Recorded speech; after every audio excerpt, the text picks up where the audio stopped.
Muchas gracias, Dios, por esta mañana, por este tiempo que la iglesia tuya está viviendo, Señor. Yo creo, Dios, que estás trayendo un verdadero, Señor, avivamiento. Y cuando digo un verdadero, es porque Dios, un avivamiento verdadero, lo primero que trae es que las personas se vuelvan a tu temor, se vuelvan a querer vivir de acuerdo a tu verdad, a tu palabra, Señor. Y estás haciendo eso en muchos lugares y en muchas personas, Señor. Hoy nosotros te damos las gracias, te damos la gloria, te damos la honra por eso, Señor. Y en esta mañana, una vez más, nos rendimos delante de ti para rogarte, para suplicarte, Señor, que tu palabra, oh Dios, que es bendita y poderosa en sí misma, Señor, en esta mañana sea para edificarnos, sea para alentarnos, para animarnos, Señor, para exhortarnos, Dios, Señor, a seguir adelante haciendo tu voluntad, Señor. En esta mañana rogamos la asistencia de tu Espíritu Santo, Señor, que es indispensable, Señor, para que nosotros podamos conocerte a través de tu palabra, Señor. Lo pedimos, Padre, por Jesucristo nuestro Señor. Amén y amén.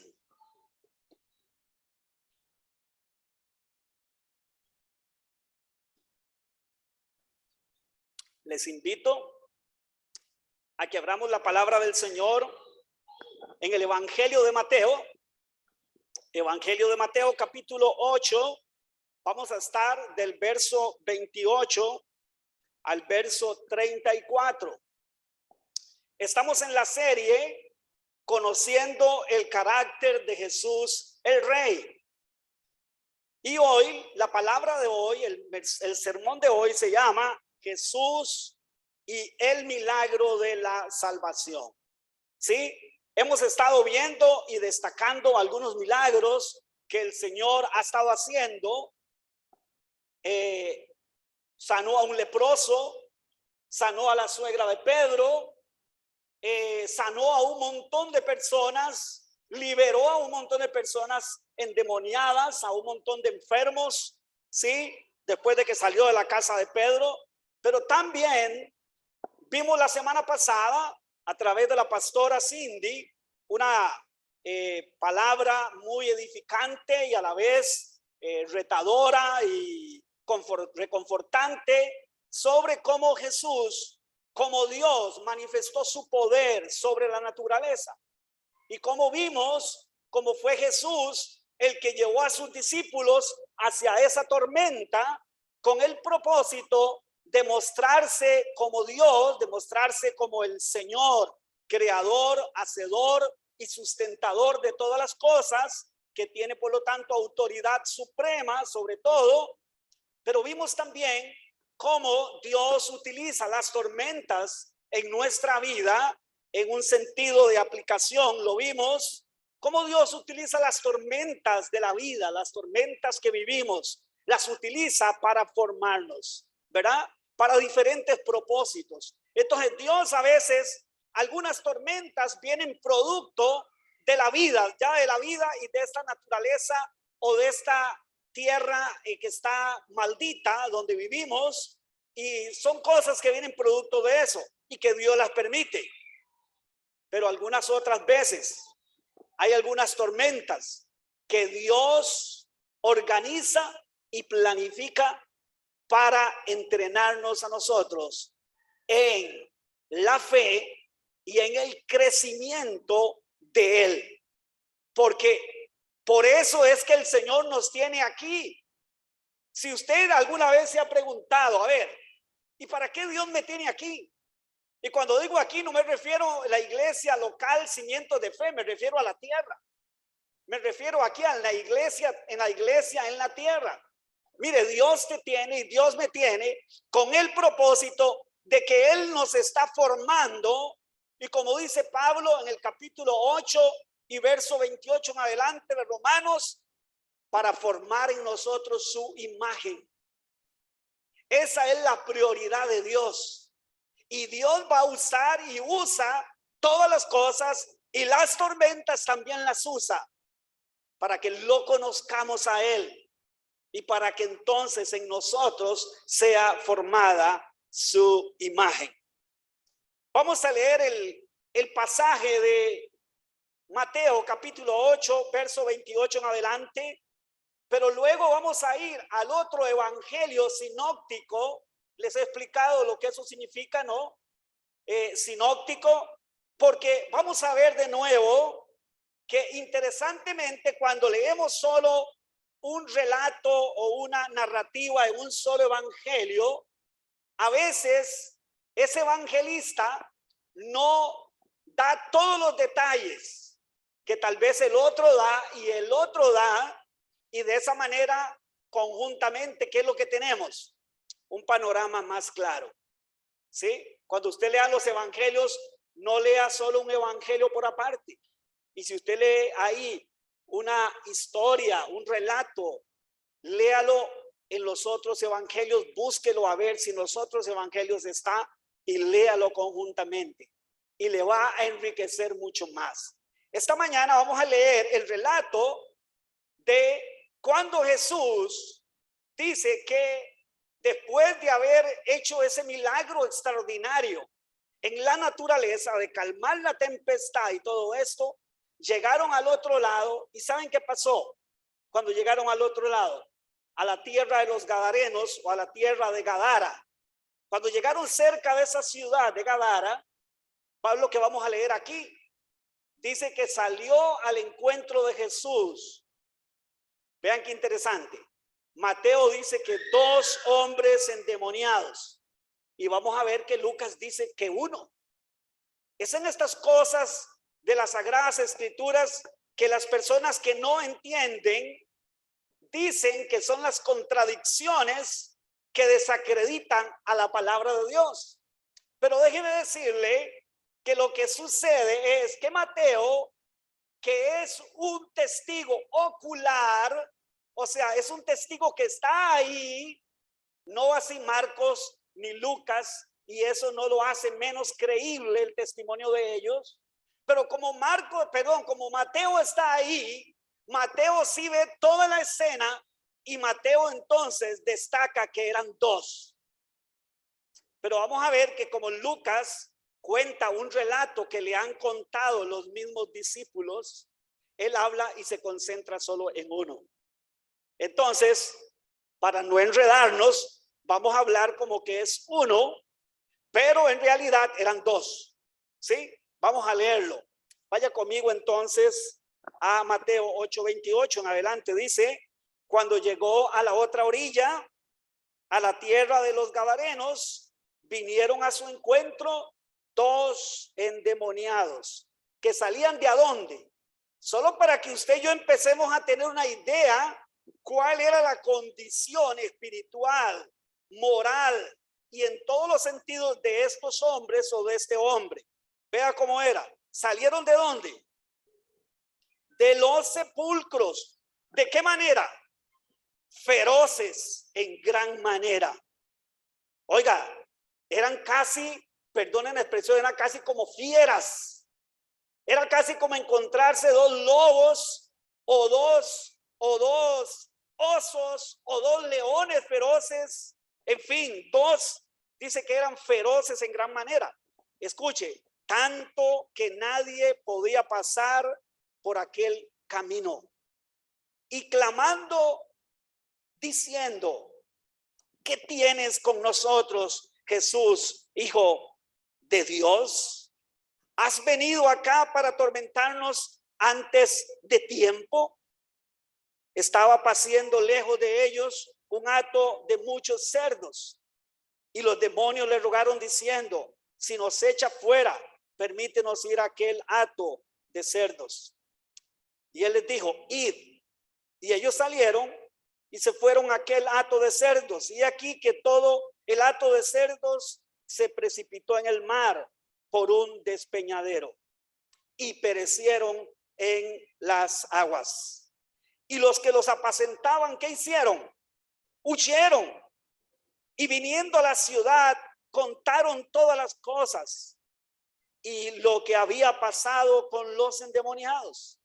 Y toda la ciudad salió al encuentro de Jesús, Y cuando le vieron, qué triste, hermanos, le rogaron que se fuera de sus contornos. Ahora sí, quiero que vaya conmigo a Lucas.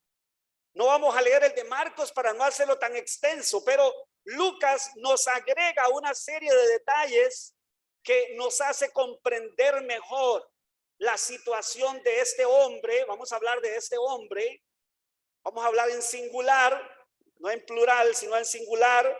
Capítulo 8 de Lucas, verso 27 al 39. Dice, al llegar él a la tierra, vino a su encuentro un hombre. Y escucha, ahí está el primer detalle que Mateo no lo dice. De la ciudad. O sea, era un hombre de ciudad. Era un hombre de la ciudad de Gadara. Pero estaba endemoniado. ¿Desde hacía cuánto? Desde hacía mucho tiempo. Y escuche, hermano, y no vestía ropa, ni moraba en casa, sino ¿a dónde? En los sepulcros. Al ver a Jesús, lanzó un gran grito y postrándose a sus pies, exclamó a gran voz: ¿qué tienes conmigo, Jesús, Hijo del Altísimo? Te ruego que no me atormentes. Y dice en paréntesis, porque mandaba al espíritu inmundo que saliera del hombre. Pues hacía ¿cuánto tiempo? Mucho tiempo que era impelido, o sea, impulsado, arrastrado, llevado, dominado, ¿sí? Que era impelido por el demonio a los desiertos. Y verso 30, y le preguntó Jesús diciendo, ¿cómo te llamas? Y él le dijo, Legión, porque somos muchos demonios, porque muchos demonios habían entrado en él. Verso 31, y le rogaban que no les mandase a dónde. Mateo no nos da ese detalle. Lucas sí nos lo da. Marcos tampoco nos da ese detalle. Dice que no nos mandes fuera de este territorio. Pero no nos vamos a detener a explicar en esta mañana, porque yo quisiera que nos fuéramos a un detalle que es mayor que todo esto, hermanos. Y es donde está la predicación de esta mañana. Pero esto nos pone en perspectiva de una verdad espiritual, de algo que Dios hizo cuando Satanás y los demonios se rebelaron. A muchos de esos demonios Dios los mandó a prisiones de oscuridad y ahí están presos. Y otros están fuera sirviendo a Satanás y haciendo maldades. Verso 34. Y los que apacentaban a los cerdos, cuando vieron lo que había acontecido, ¿qué hicieron? Huyeron y yendo dieron aviso en la ciudad y por los campos. Verso 35. Y salieron a ver lo que había sucedido. ¿Y qué encontraron? Y vinieron a Jesús y hallaron al hombre de quien habían salido los demonios, sentado a los pies de Jesús. Oh, bendito el Señor. Sentado a los pies del Señor, hermano. Vestido y en su cabal juicio. Y tuvieron miedo. Y los que lo habían visto les contaron cómo había sido salvado el endemoniado. Entonces, toda la multitud de la región alrededor de los Gadarenos le rogó que se marchase de ellos, pues tenían gran temor. Y Jesús, entrando en la barca, se volvió. Verso 38. Y el hombre de quien habían salido los demonios le rogaba que le dejase estar con él. Ya no quería irse de Jesús. Pero Jesús le despidió diciendo, vuélvete a tu casa y cuenta cuán grandes cosas ha hecho Dios contigo. Y él se fue haciendo ¿qué? ¿Está leyendo conmigo? Publicando. Yo me imagino que ese hombre andaba a grito, o sea, a voz en cuello, gritando por toda la ciudad cuántas cosas había hecho Jesús con él. Alguien dijo una vez, cuando una persona no es salva, escuche, ama las cosas y usa a las personas. Ama las cosas y usa a las personas. Cuando una persona es salva, ama a las personas y usa las cosas. Esta idea lo que nos dice definitivamente, mi amado hermano y mi hermana, que cuando una persona es salvada por el Señor, hay un cambio en su vida radical de 180 grados. Lo podemos ver en este hombre. Este hombre era un peligro, este hombre era una fiera. Y ahorita vamos a ir viendo algunos detalles para que usted y yo veamos lo maravilloso, porque esta mañana nos podríamos centrar en el asunto de hablar solo de la liberación de los demonios, y eso es maravilloso y es extraordinario, y en algún momento puede ser que lo toquemos de esa manera, pero hoy lo vamos, hermanos, vamos a hablar de un milagro mayor que sucedió en este hombre, y es la salvación. Y es la salvación de su alma. La salvación no solo de sacar esa legión de demonios, y ahorita vamos a hablar qué es una legión de demonios, porque tal vez nosotros no sabemos si solamente dice que eran muchos, una legión de demonios.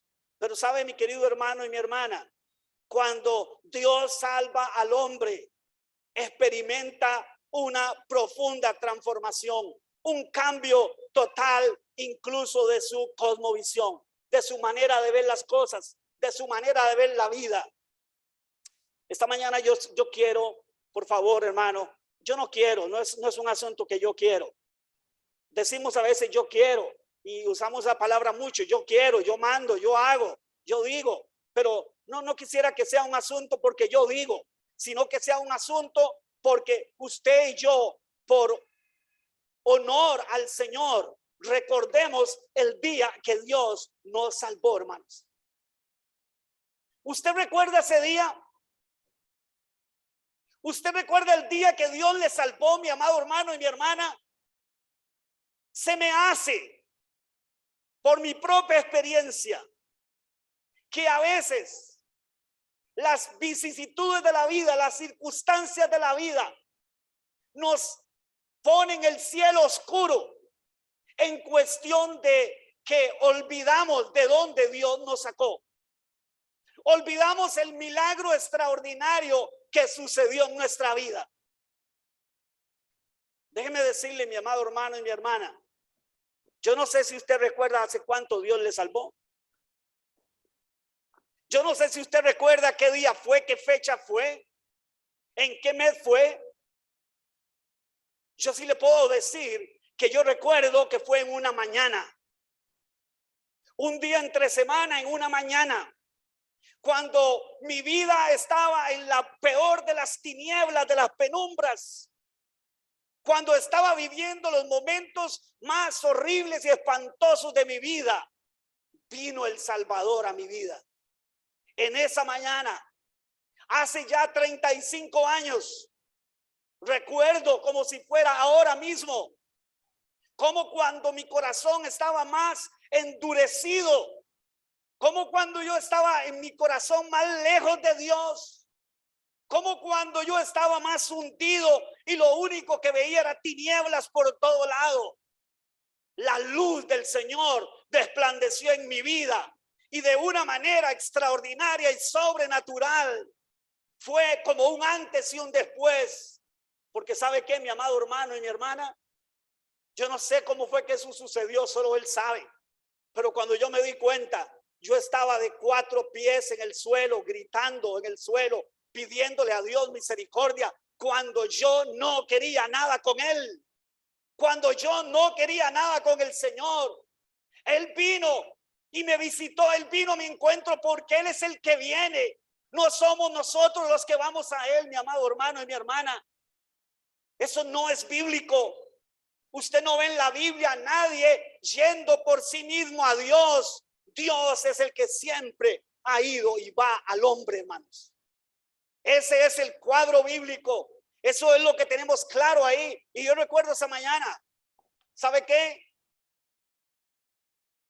Recuerdo que mis papás me dijeron esa mañana, ellos oraban todas las mañanas, un hombre y una mujer de Dios, oraban, y yo en mi rebelión, en mi oscuridad, con mi corazón lleno de odio, deseando morirme, deseando desaparecer. Recuerdo que ellos me dijeron en un momento, no quiere que oremos por usted para que Dios le provea un trabajo.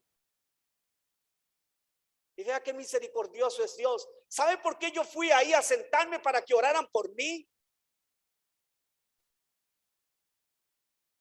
Por el instinto y el pensamiento tan bajo, solamente de que Dios me diera un trabajo, hermanos.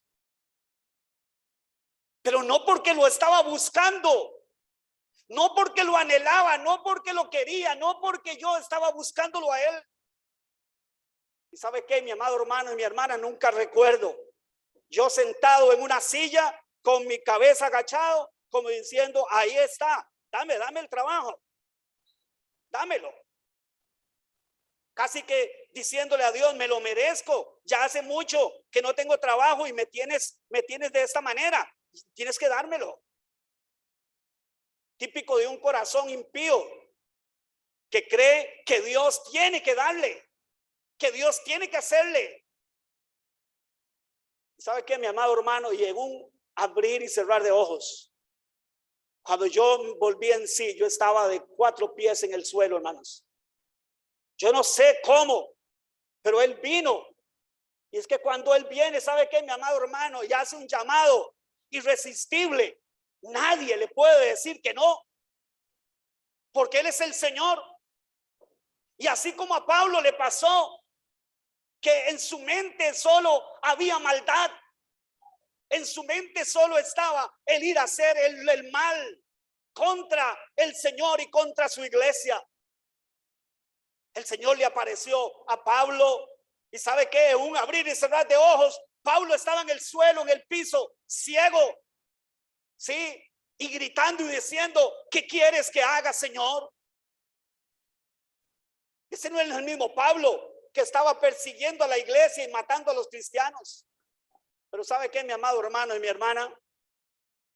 Cuando el Señor viene a nuestra vida, ¿sabe qué? Todo el orgullo, toda la soberbia, todo el engaño, toda la mentira, hermanos, se esfuma en un segundo. En un segundo. Y eso fue lo que a mí me pasó esa mañana. Y yo no puedo contar mi testimonio de otra manera. Y no quisiera como que usted me vea como si yo fuera como, ay, mira, le pasó como al apóstol Pablo o algo así, hermano. Por favor, no quiero eso. Solo estoy contando y no puedo decir otra cosa de lo que me pasó. Y que con dolor y vergüenza tengo que decir, lo menos que estaba era buscándolo. Y él vino esa mañana y me mostró cuán grande y cuán bueno es él. Y cuán miserable soy yo sin él. Y eso es lo que el hombre necesita entender, que sin él es miserable. Y esa mañana, eso fue lo que él me hizo entender. Y sabe, yo quisiera que esta mañana rápidamente, y digo rápidamente porque podríamos aquí hablar mucho tiempo, pero yo quisiera que fuéramos un poco más concretos en la medida de lo posible. Que viéramos el antes y el después de este hombre, porque esto marca una verdad. La salvación es así, mis queridos hermanos y hermanas. ¿Sí? Veamos en el capítulo 8 y verso 28, por ejemplo, de Mateo.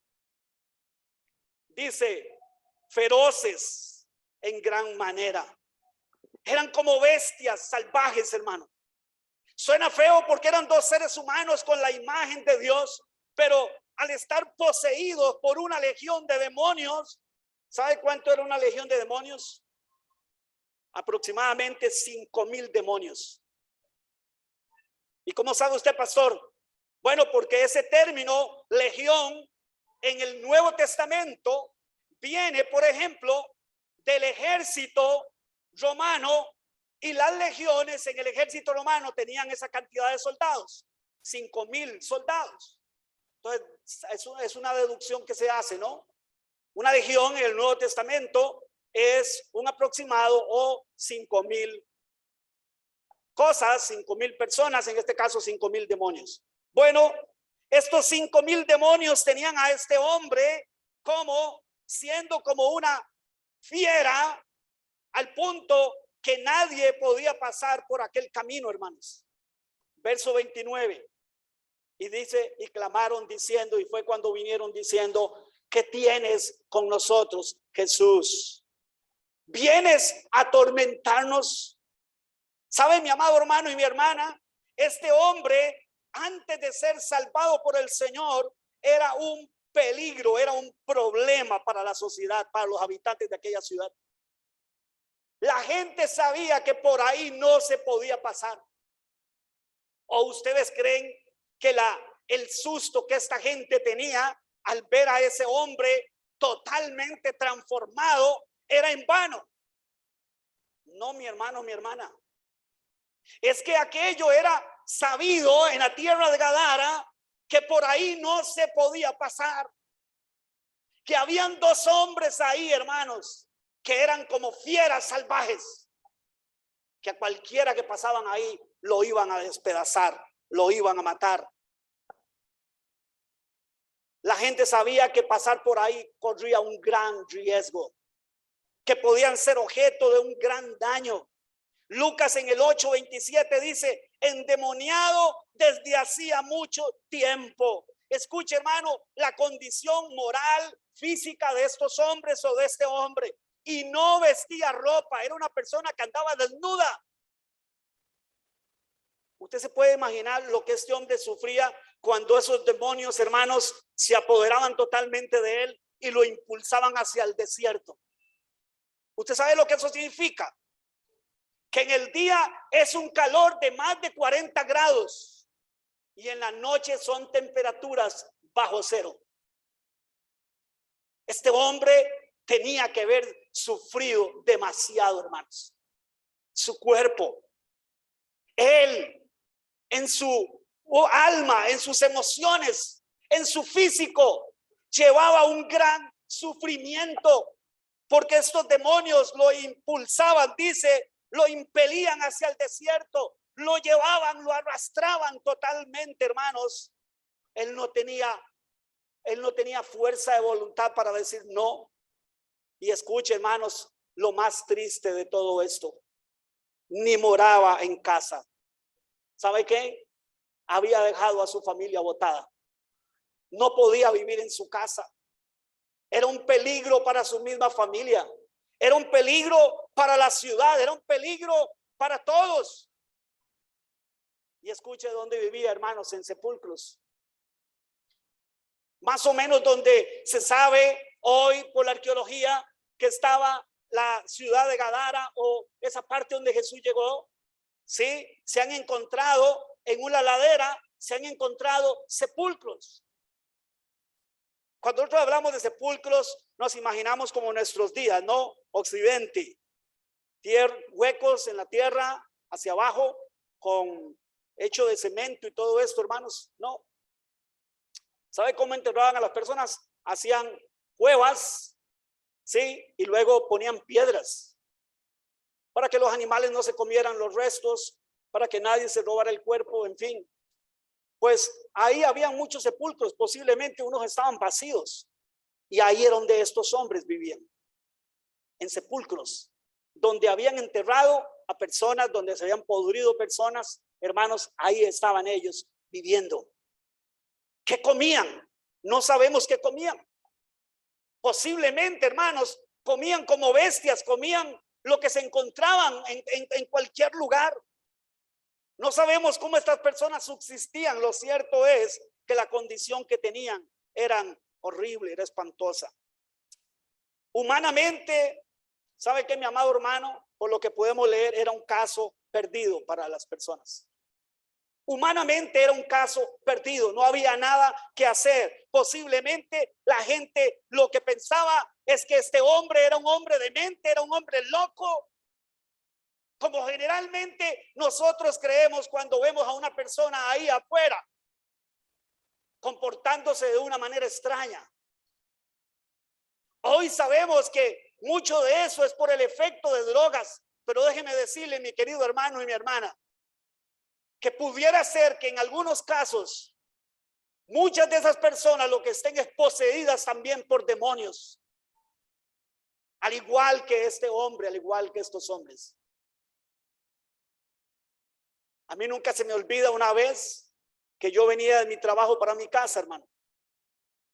Y cuando yo iba llegando a la estación de Tuasa, donde paran los buses hacia casa de la Juela, recuerdo que de largo yo volví a ver y yo vi a un hombre que estaba parado a la orilla, en la acera. Y él se me volvió a ver también. Y fue algo extraño, hermanos, algo que yo no entiendo qué fue lo que pasó ahí. Pero sí entiendo que lo que había en él era contrario a lo que había en mí. Y lo que había en él se dio cuenta de lo que había en mí. Y ¿sabe qué? Él se me quedó viendo y yo me le quedé viendo. Y así yo fui caminando y me fui acercando. Y el hombre solo como que gruñía. Y hacía. Y me hacía los ojos horribles, hermanos. Horribles. Y yo solo pasé que hasta que las piernas se me hacían así, hermano. ¿Verán? Y yo decía, ¿en qué momento este hombre se me viene encima, Señor? Pero yo podía sentir que lo que había en este hombre era algo diabólico, satánico, hermanos. ¿Cómo él se dio cuenta? Yo no lo sé. Eso es algo que sucede a nivel espiritual y que a veces nosotros pasamos totalmente por alto. Vivimos tanto solo en lo natural de esta vida que olvidamos que vivimos en un mundo donde también opera Satanás y sus demonios. Y recuerdo que yo pasé por el frente y él solo se me quedaba viendo con ojos de ganas de matarme, hermanos. ¿Sí? Y yo estaba recién convertido, hermanos. Tenía unas semanas apenas de haber sido salvado por el Señor. Y usted no sabe el miedo que yo tenía, hermanos. Yo sentía que el alma se me helaba, hermanos. Pero a la misma vez, ¿sabe qué? Yo pude ver el respaldo del Señor. Porque ese hombre de donde estaba no se pudo mover, hermanos. Ahí se quedó. Ahí se quedó. No porque yo tenga ningún poder especial. No yo, sino que lo que estaba en él. Tuvo que haber visto lo que estaba en mí, lo que está en usted.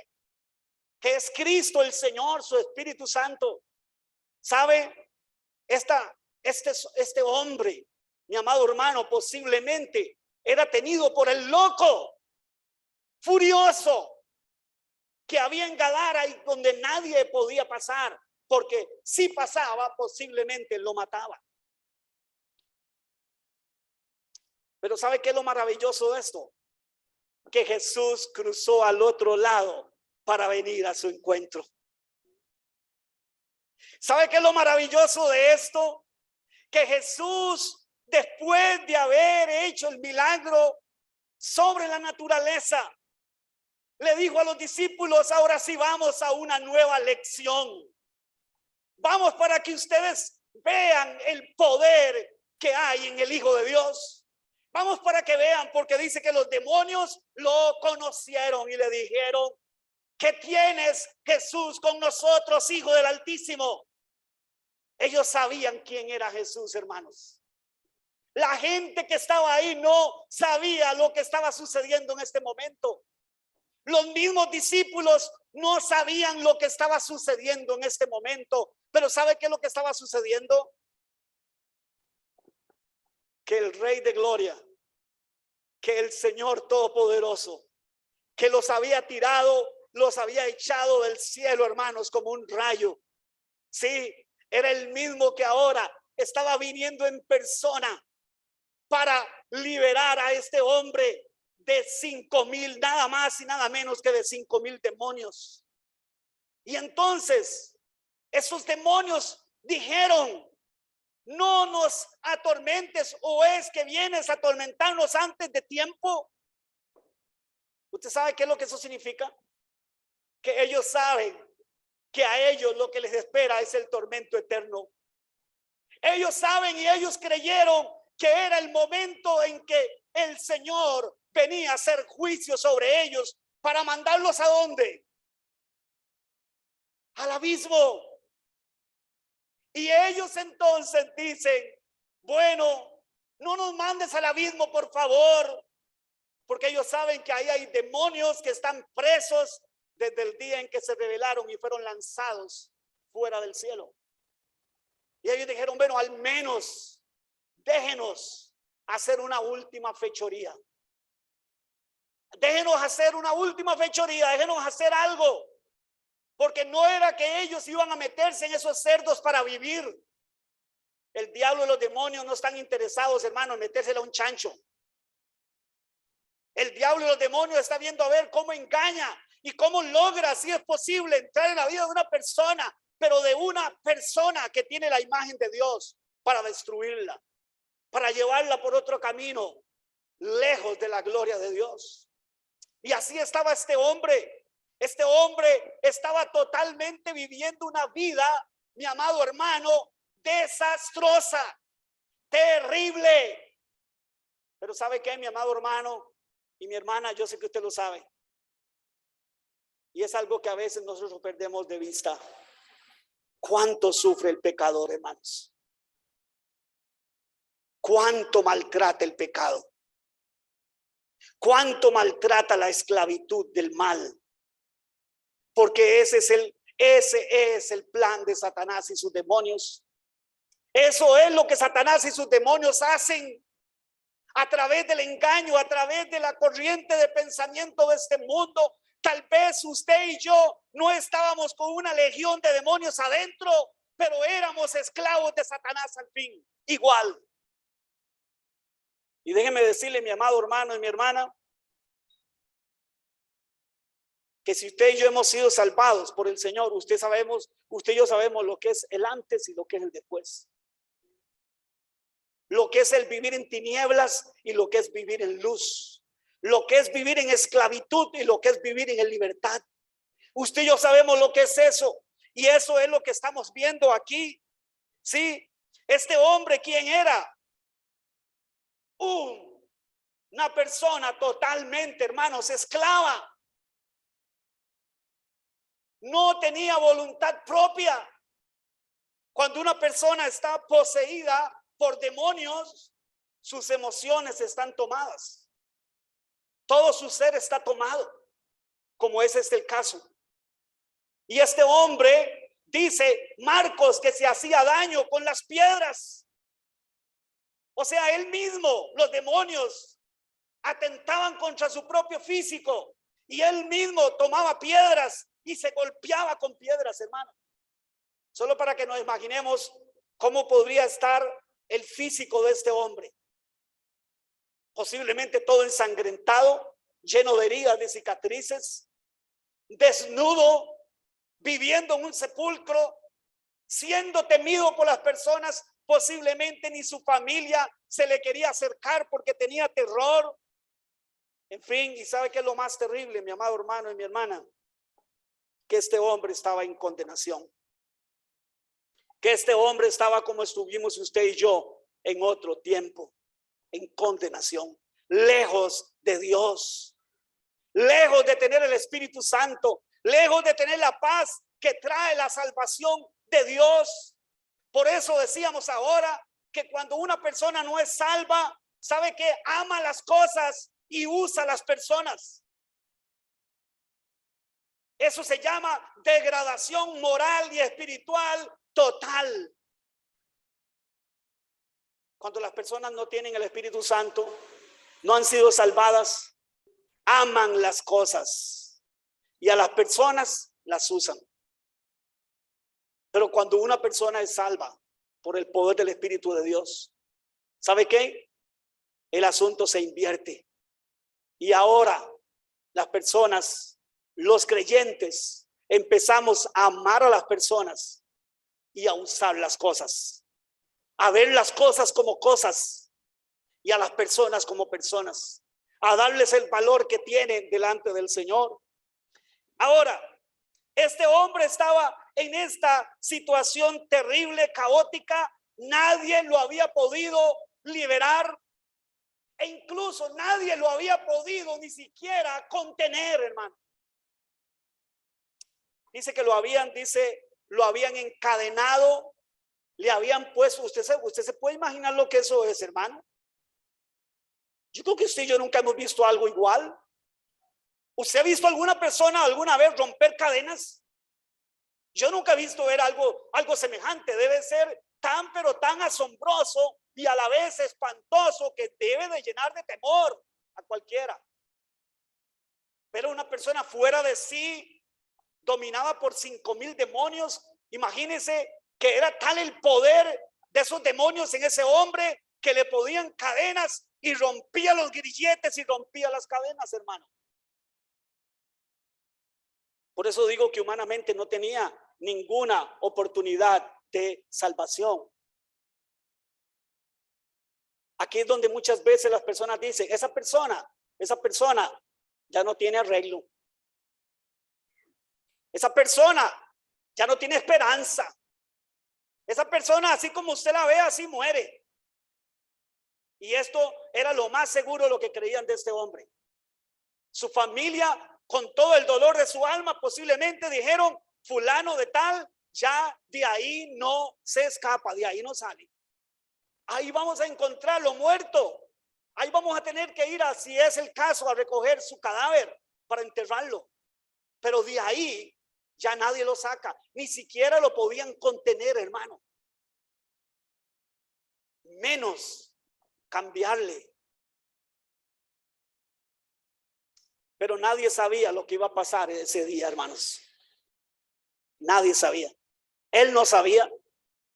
Él estaba fuera de sí, dominado, hecho una desgracia, esclavo. ¿Y sabe qué? Pero se aproximaba el Señor, el Rey de Reyes y Señor de Señores. El que dice que ha venido a restaurar su reino. El que dice que en aquel día vendrá montado en un caballo blanco y en su muslo dirá Rey de Reyes y Señor de Señores. Ante el cual la humanidad que lo ha rechazado, que se ha mofado, que se ha burlado de él, que lo ha rechazado, temblará, dice. Y dice que se meterán a las peñas debajo y dirán a las peñas, caen sobre nosotros porque no soportamos ver a ese que viene ahí en gloria. ¿Y sabe qué, mi amado hermano y mi hermana? Aparentemente solamente había pasado algo extraordinario en el mar de Galilea, que posiblemente llegó a oídos de mucha gente. Pero ahora a eso se añade el hecho de que dice, ¿se acuerda el endemoniado de Gadara? ¿Se acuerda que ese hombre no lo podían atar de ninguna manera? ¿Se acuerda? Déjeme decirle, ese que llaman Jesús, ese lo hizo libre, ese lo salvó. ¿Cómo? Sí, lo salvó. Pero si dicen que ese hombre era loco o dicen que ese hombre estaba poseído por una legión de demonios. Sí, pero cuando ese Señor llegó, cuando Jesús llegó, ¿sabe qué? Y fue donde estas personas vinieron luego. Y dice que lo encontraron ¿cómo? Porque aquí viene el después. Aquí viene el después, mi amado hermano y mi hermana. El antes era algo terrible, era algo espantoso, como lo era en usted y en mí, hermano. Sí, como él lo era en usted y en mí. Pero ahora, ¿cómo encuentran al hombre? ¿Cómo dice que lo encuentran? Vestido a los pies de Jesús, sentado. Qué hermoso, hermano. ¿Sabe que cuando yo estaba leyendo esto, yo me pude ver en ese hombre, hermano? Después de estar con un corazón tan soberbio, hermanos, verme un día a los pies del Señor sentado. Este hombre vinieron y lo encontraron a los pies del Señor, vestido en su juicio cabal. Eso solamente lo puede hacer el Dios del cielo, hermanos. Eso solo lo puede hacer el Dios todopoderoso. Y ese es el Dios que usted y yo adoramos. Por eso me parece a mí que a veces nosotros, hermanos, hemos perdido la perspectiva de lo que nos ha ocurrido, hermano. A veces la iglesia, y quiero aclarar esto que voy a decir, a veces la iglesia estamos pidiendo que hayan otros milagros, que la gente se sane, que no sé cuánto, y que, hermano, no estoy diciendo que eso sea malo, no estoy diciendo que eso no sea así. Lo que estoy diciendo es que habiendo recibido un milagro como el de la salvación, hermano, ¿sabe qué? Lo menospreciamos. Dejamos que las circunstancias de la vida nos hagan olvidar de dónde Dios nos sacó. Dejamos que las circunstancias, dejamos que nuestra humanidad, dejamos que el mundo empañe esa gloria de Dios que se ha manifestado en nosotros. Y cuando nos damos cuenta, entonces estamos viviendo una vida, hermanos, que sentimos que es una carga, que cómo cuesta ser cristiano, que, hermanos, es una calamidad para acá, una calamidad para allá. Cuando lo que Dios ha hecho en usted y en mí es un milagro constante, es un milagro de todos los días. O dígame una cosa, o es que el cristiano llega a la meta porque él persevera, o es porque Dios lo preserva.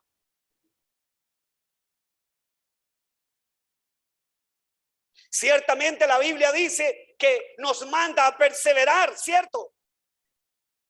Pero pregunto, ¿es eso lo que hace el empeño nuestro, lo que hace que podamos llegar y que pueda haber un cambio, una transformación día a día en nosotros?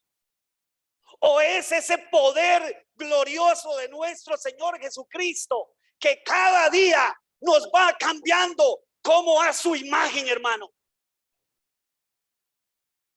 Deberíamos de estar tan felices cada mañana saber que hoy de nuevo voy a ver la gloria de Dios en mi vida a pesar de las circunstancias que tenga, hermano. Porque es más importante lo que Dios está haciendo en mi interior. Es más importante que Dios me está transformando a su imagen, a que Dios haga otras cosas en mi vida, a que me quite los dolores, a que me quite las enfermedades, a que me quite esto, me dé lo otro, hermano. Es más importante. Y no estoy diciendo con esto que ya no ore por sus necesidades o que ya no ore por sanidad. No estoy diciendo nada de eso. Lo que pasa es que a veces, mi amado hermano, se me hace que nos vamos al otro extremo y olvidamos la gloria que Dios ha manifestado en nosotros, haciendo el milagro más grande, que es el milagro de la salvación, hermano. Por eso no he querido enfatizar en esta mañana el asunto de los demonios tanto, hermano. Solamente enfatizarnos si Dios y el Señor lo hizo libre de los demonios. Sí, gloria a Dios, bendito el Señor. Solo con su poder podía hacer eso. Pero ¿sabe qué es lo más maravilloso que ocurrió ahí? Que este hombre fue salvo. ¿Sabe que la Biblia no dice que en el cielo hay fiesta cuando los demonios son echados fuera de una persona? Dice que en el cielo hay fiesta cuando un pecador se arrepiente, mi hermano. Volvamos al gozo de la salvación. Vuelva a deleitarse en su Dios, porque Él lo ha salvado y Él lo está salvando y Él lo salvará hasta el final de los tiempos, porque Él es el que nos preserva. Es Él. A veces, sabe, mi amado hermano y mi hermana, a veces alguna gente me dice, mire, pastor, sí, yo quiero arrepentirme, yo quiero todo esto, pero sabe que tengo mucho miedo. Y yo le entiendo, hermanos. Yo le entiendo en el sentido que cuando desconocemos las sagradas escrituras, cuando desconocemos los principios de la palabra de Dios que le dan cimiento, le dan fundamento a nuestra vida espiritual, déjeme decirle, pensamos de esa manera. Y entonces la persona me dice, mire, pastor, pero es que yo no sé si yo pueda. ¿Y usted sabe cuál es mi respuesta? Usted puede, usted es un campeón. Ese es el evangelio antropocéntrico de nuestros días. ¿Quién dice que usted puede? ¿Quién dice que usted puede? Eso no dice la Biblia. La Biblia no dice usted es un campeón, tú puedes, esfuérzate porque tú puedes, porque no se... Vea, mi amado hermano y mi hermana, hemos perdido la perspectiva. ¿Sabe qué le digo yo a las personas cuando me dicen eso? Yo le digo, mire, enfáticamente usted no puede, pero entienda esto, que si en usted ha habita el Espíritu Santo de Dios, dice Pablo, que ese mismo poder que levantó a Jesucristo de los muertos lo va a llevar a usted después de haberlo conocido, después de haberlo predestinado, después de haberlo llamado, justificado, lo va a glorificar un día. Mi hermano, mi hermana, esto es lo que ha ocurrido en usted y en mí. Y esto es lo que va a ocurrir. Sí. Por eso, ¿sabe qué? No olvide de donde Dios te sacó. No olvide. No crea que esto ya es muy normal. No lo demos por hecho, así como porque ya estamos salvos y vamos para el cielo. No, mi querido hermano y mi hermana, no. Por favor, no. No se le olvide que en usted y en mí se ha manifestado el poder del Dios Todopoderoso, que nos ha ungido con su Espíritu Santo y que cada día nos está moldeando, nos está formando a su imagen. Y eso es el milagro más extraordinario que ha sucedido y pueda suceder sobre esta tierra. Que un pecador como yo, siendo todavía ahora un pecador, arrepentido sí, pero un pecador todavía, débil, frágil, que si fuera por mí mismo vendido a mis propios deseos caídos, pueda vivir en santidad, pueda vivir diciéndole al pecado no y a la gracia de Dios sí, pueda vivir diciéndole al Señor sí cada día. Dígame si eso no es un milagro. Hemos perdido la perspectiva, hermanos. Hemos estado viviendo posiblemente una vida como si esto fuera natural, hermano, y más bien tedioso. Y nos hemos vuelto cristianos apáticos. Venimos a veces a la iglesia, hermano, ¿sabe qué? Estamos cantando que Él es el Rey de Gloria. ¿Y sabe cómo lo cantamos? Eres el Rey de Gloria. Perdonen, da lástima, hermanos. Él no se merece eso. Lo que Él ha hecho, hermanos, es tan extraordinario que tampoco estoy diciendo que peguemos brinco y nos subamos a la silla y demos vuelta y caigamos. No estoy diciendo eso. Ese es el otro extremo. Lo que estoy diciendo es que en el día a día, ¿sabe qué? En el día a día, cuando usted se levanta cada mañana, recuerde quién es el que está en usted, hermano. Recuerde que en las manos de quién usted está. Recuerde qué es lo que Él está haciendo en su vida y a dónde Él te va a llevar. Es por eso que Pablo dice en el capítulo 8 de Romanos, dice: estoy seguro que las tribulaciones del tiempo presente no se comparan a la gloria que ha de venir, a la gloria futura. No se compara, hermano. Así que no se queje. Así que no se lamente. La vida que usted está viviendo, a pesar de las pruebas y las luchas, ¿sabe qué? Es gloriosa. ¿O no dice la palabra de Dios que Él nos lleva de gloria en gloria? ¿No dice eso? ¿Es que Dios miente? No, mi amado hermano, es que usted y yo hemos perdido el gozo de la salvación. Usted y yo hemos perdido la perspectiva del milagro extraordinario que Dios ha hecho en nosotros y que está haciendo y que terminará hasta el día de Jesucristo.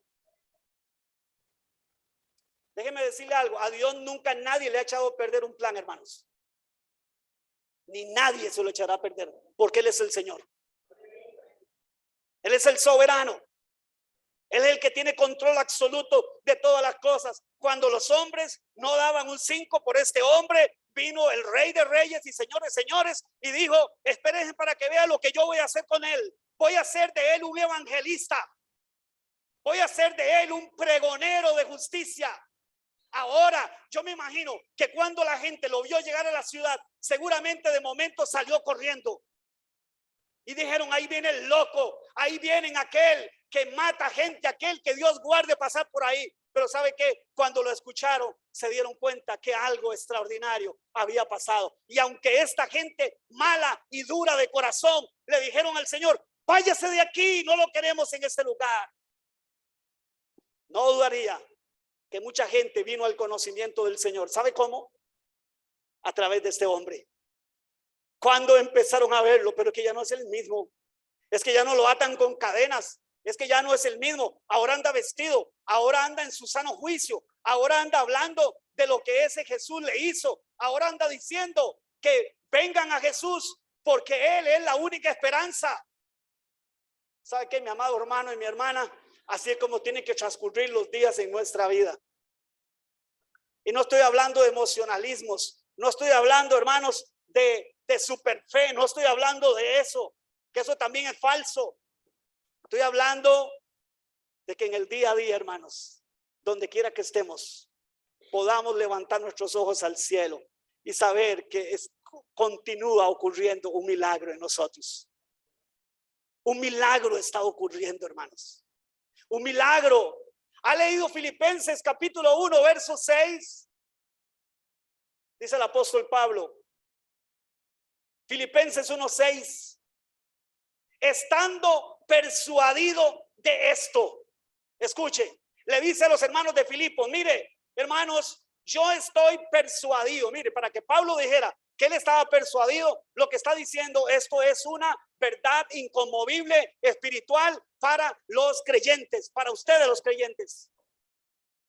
Estando persuadido de esto, escuche, que el que comenzó la buena obra en ustedes la terminará hasta el día de Jesucristo. Si a usted esto no le habla de garantía, hermano, entonces no sé qué le puede hablar de garantía.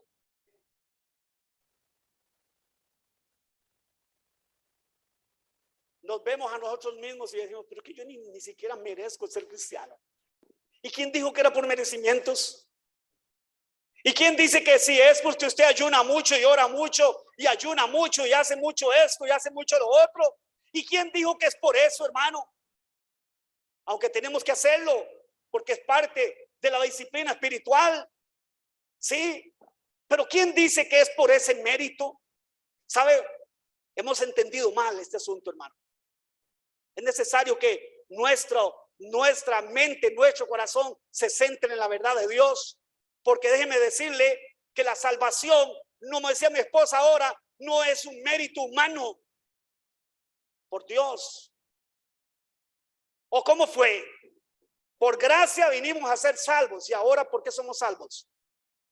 ¿Y ahora por qué estamos siendo salvados? ¿Por nuestro esfuerzo? ¿Por nuestro mérito? Yo creo que caímamos igual que los fariseos, hermano. No, Señor. Seguimos siendo salvos por la gracia de Dios. Es porque pues necesario que usted y yo entendamos que cuando Dios toma a alguien en su mano, Dios no lo desecha. Dios ya no lo deja. Jesús dijo lo siguiente, hablando de sus ovejas: nadie las arrebata de mi mano. Nadie. Mire, mi hermano, así como usted se ve tan imperfecto, así como usted se ve que dice: pero ¿por qué es que yo no entiendo? ¿Por qué es que me cuesta tanto? Mire, así con toda esa imperfección y todo eso, déjeme decirle algo: si usted está convencido de que Dios lo salvó, primeramente tuvo que haber un antes y un después, como estamos viendo de este hombre. Y sabe que, mi amado hermano y mi hermana, y aunque usted crea que usted no puede llegar hasta el final, Él te va a llevar hasta el final, porque Él es el Señor.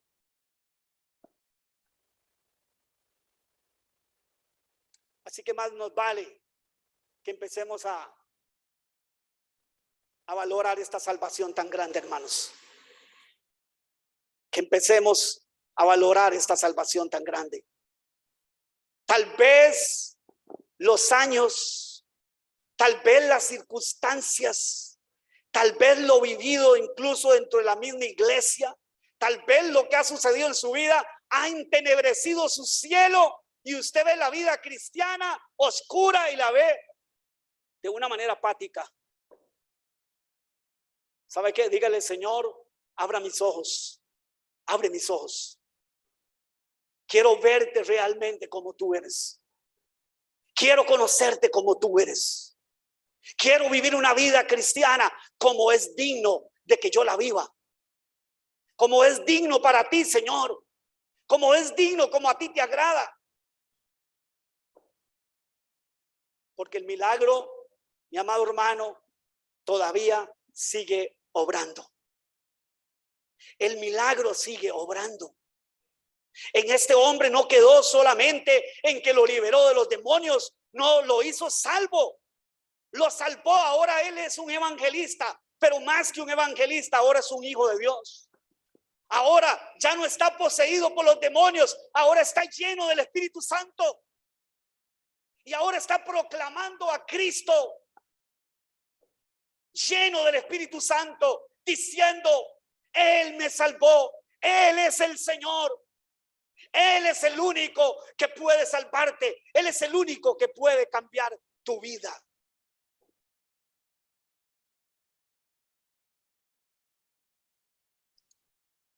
Un antes y un después, definitivamente, mis queridos hermanos. Quiero que para terminar leamos Romanos capítulo 8, verso 28. Y con eso cerremos este tiempo, hermanos. Y sabemos que a los que aman a Dios, todas las cosas les ayudan a bien. Esto es, a los que conforme a su propósito son llamados. Porque a los que antes conoció, también los predestinó para que fuesen hechos conforme a la imagen de su Hijo, para que Él sea el primogénito entre muchos hermanos. Y a los que predestinó, a estos también llamó. Y a los que llamó, a estos también justificó. Y a los que justificó, a estos también glorificó. Y escuche cómo dice Pablo ante esto: ¿qué pues diremos a esto? Si Dios es por nosotros, ¿quién contra nosotros? ¿Sabe qué, mi amado hermano? Denle un fuerte aplauso al Señor, al Rey de Reyes. Si Dios es por nosotros, ¿quién contra nosotros? No tema lo que está sucediendo. Se está cumpliendo la palabra de Dios. Ore, ruegue, pida misericordia de Dios por las personas que sobre todo vengan al conocimiento de Él. Pero ¿sabe qué? No tema por la guerra. No tema si se desata la tercera guerra mundial. No tema. Porque la garantía está cerrada. Y se cerró y se garantizó absolutamente cuando Él expiró en la cruz y cuando Él se levantó de esa tumba. Mi hermano, quedó sellada la garantía suya y mía de por vida hasta la eternidad. Este es el evangelio de Cristo, hermano. Que Dios nos sacuda, que Dios nos avive, que Dios nos vuelva al gozo de la salvación. Que Dios nos lleve a vivir vidas triunfantes en Cristo. Padre bendito y santo, gracias te damos, oh Señor bueno. Gracias te damos esta tarde ya, Señor. Gracias. Era un pecador, vil pecador. Era tu enemigo, Señor. Blasfemé tu nombre y corrompí tu ley, quebré tu ley y la transgredí, Señor, todos los días a voluntad. Pero un día tuviste de mí misericordia, Señor. Hoy lo que hago, lo hago no porque soy nada ni nadie, Señor. Lo hago porque tú has tenido de mí misericordia. Lo hago y mis hermanos igual, Señor. hoy pueden hacer lo que hacen y ser quienes son, porque tú has tenido misericordia de ellos, Señor, porque tú los sacaste de la miseria en que vivían, al igual que a este hombre, lo sacaste de la peor miseria, de la más terrible oscuridad, para sacarlo a tu luz gloriosa, para hacerlo un proclamador de tu gloria, de tu verdad, Señor. Este eres tú, este es el Cristo que predicamos, este es el Señor que viene pronto, este es el que vive en nosotros, este es en el que hemos puesto nuestra confianza, ese Rey de reyes y Señor de señores. Ayúdanos, Señor. Abre nuestros ojos, abre los ojos de esta iglesia, abre los ojos de tu iglesia a nivel de todo el mundo. Abre los ojos, Señor, aviva a tu iglesia. Yo quiero pedirle, por favor, que usted se ponga de pie en este momento y que usted junto conmigo levantemos las manos y digamos: Dios, ten misericordia de tu iglesia.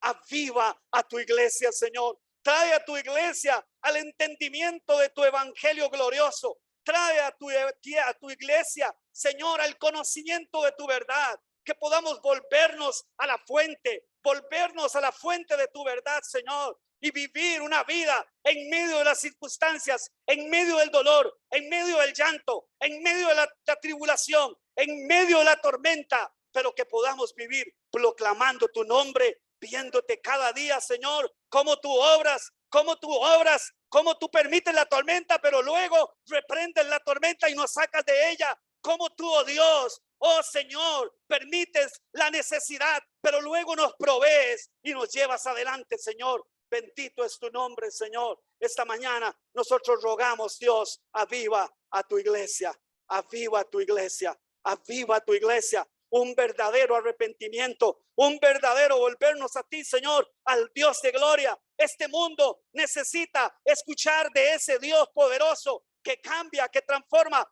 donde hay un antes y un después, donde hay una transformación, Señor, total y absoluta. Bendito y alabado es tu nombre. Y termine este tiempo dándole gloria y dándole honra al Señor y dándole un aplauso a ese Rey de gloria que pronto viene. Por eso su palabra se está cumpliendo y se va a cumplir en totalidad. Porque dice su palabra: cielo y tierra pasarán, pero mis palabras no pasarán. Amén y amén.